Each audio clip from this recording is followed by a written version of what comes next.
received degrees in poetry and prose from University of Washington's Creative Writing MFA. She lives in Seattle and works as a freelance winery writer and consultant. Ladies and gentlemen, Sarah Erickson.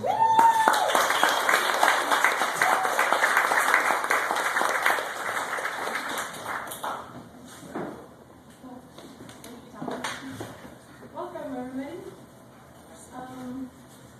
Okay, so the past couple of years I've been writing a lot of poems about the theater, drama, dance, and things like that. So I just thought I'd pick some of those poems tonight. This one doesn't quite have a title, and it's not quite done, but I'll just read some of it. 1. Adjusted to the semi-dark, we began like any tale, swiftly setting and descending in just a few against the plain blue lit of wood words.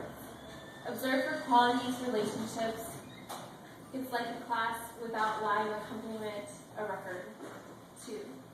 Typical or atypical, alone or in combination, it begins. Center stage, solo, male. A presence authorial, directorial, a god of theater, whatever we're calling it now, not unlike art of national fame, of local training, choreographer, voice physics, and one of Mark Morris fans.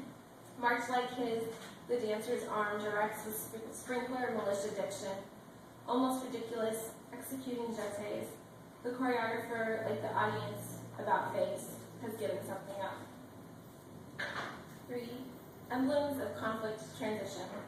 Enter 7 male and female, mix of white t-shirts and black pants. Intentionally tortured, melodramatic. They're turned in Padishah within the canon. They're falling. I say it's a nice way of getting the denouement over with. Working with obvious subversions. For instance, heel-toe rather than toe-heel. Or hey, their backs are to us, the audience. Motifs spotted not just here but throughout the whole piece. And also the questioning of traditional male-female partnering. So we see that what occurs behind the legal turns and postures are his upright, loping canine catches. 1 ball, 2 ball, 3 ball, 3 ball. Those syncopated sautes, those rhyming rules. 4. Letting smallness, hand on hip, and casualness in is a strategy. You see it too in the off-kilter, the casual walking, even odd falling, codified here for re-performance. It was once accidental, a dancer rehearsing with maybe a weak ankle, distracted, lazy with heat of what the day once parts of meal. A student with an inner ear thing, fallen out of arabesque latitude, made us laugh and laugh again here, recreated, labyrinthated. 5. Desire continues. Thesis. Watching the body in motion is perhaps a sore replacement for being a body in motion. And yet, desire continues in and or out of ensemble work. Creature gestures equal our gestures. You're welcome.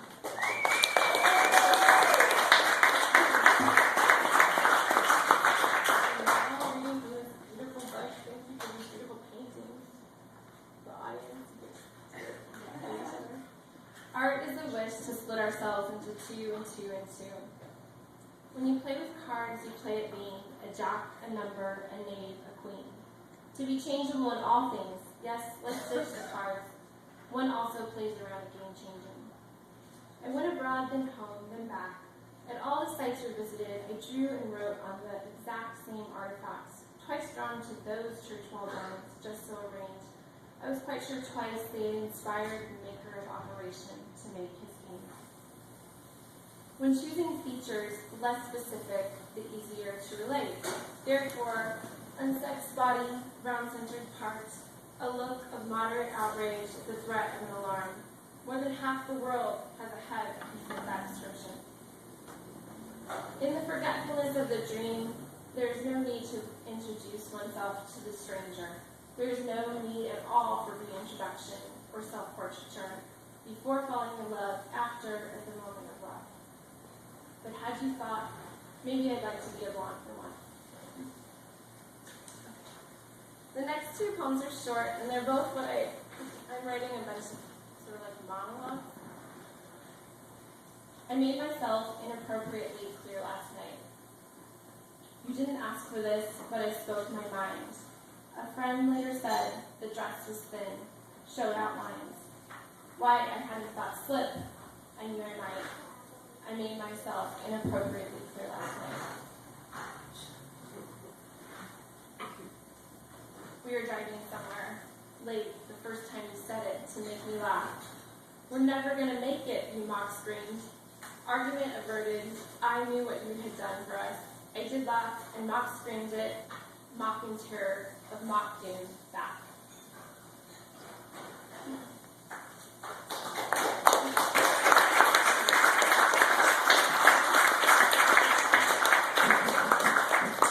And this is the last one, and this, thank you, and this is called Cento Camarelle, 100 Little Rooms, and I prepared about a third of them for you tonight. Each line represents a room, but I won't pause each one. Scene: surveyor's truck's cabin. From within its low bunked dome, another commands, and another. This one containing a tiny board whose official statement is silence, or, as is the case, tones endorsingly suggestive of a ring. The surveyor pats at his pocket. As he does, so the crew and the sound stage to the stark wing approvingly feel the audience at home relate. We like the surveyor because he keeps the things he really needs close to his gut. Cut to the commissioner's office.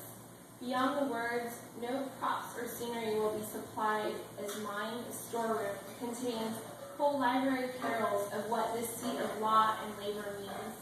Emperor's cabinet, high priest study, great manner of the lady.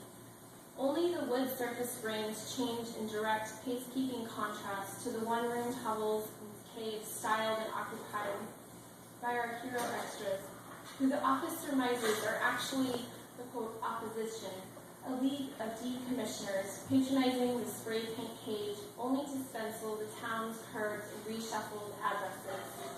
A lineage with no care at all for the genealogy society, who cares not for the right kind of powder room, its black candle looking glass, nor what it reflects. Montage, a chain-linked cascade. Surveyor back on the horn begets interior of the waterworks, begets a contract being drawn in the quarters of mason, slate, mortar, and clay, regulating the divisions of time, the making of place. The labor mart stalls are full every day.